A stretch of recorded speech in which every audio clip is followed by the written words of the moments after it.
Has anyone ever told you that you have a big head? Because you do. I do. I've never found a hat that actually fits properly around mine.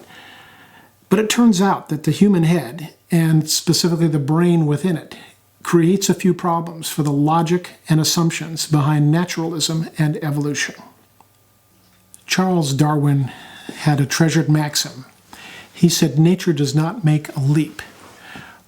What he meant by that was that natural selection is a tinkerer, working slowly, cobbling together slapdash fixes, each only a little bit better than what preceded it. To borrow an analogy from football, evolution is supposed to work like the ground game, small gains, patiently acquired.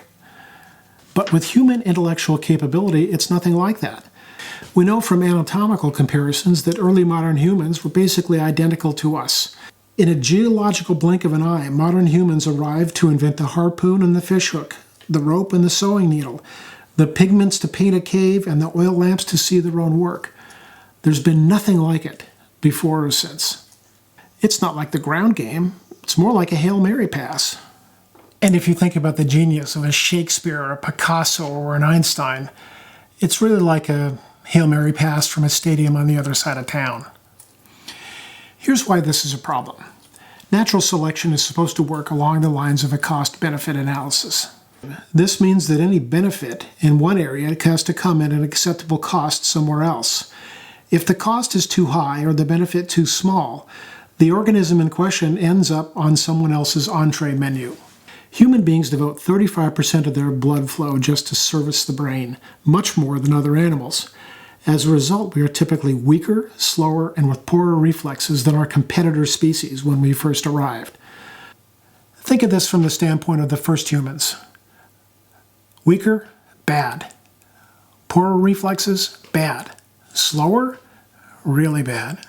And because of our brains, the size of our heads are kind of maxed out. Let's face it, at birth, there's no more space for heads. You know what I mean? Don't make me draw pictures. As a result, human babies are born somewhat undercooked. It takes them years to develop. From a practical standpoint, let's face it, human babies are kind of worthless. Don't get me wrong, they're really cute. Here's a picture of my granddaughter May. They don't get cuter than that. But from an evolutionary standpoint, by the logic of natural selection, it's not that logical.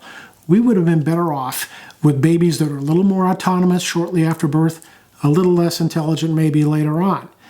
You see, evolution is not supposed to solve tomorrow's problems today. Natural selection doesn't work that way. But then why did it give us our highly advanced intelligence? By the logic of natural selection, we should have expected a few incremental changes when we showed up. What we got instead was an enormous leap in intellectual capability. That's a good thing, because without that, no one would have been in a position to come up with something like the theory of evolution. Yet because of that intellectual capability, we may have reason to think again.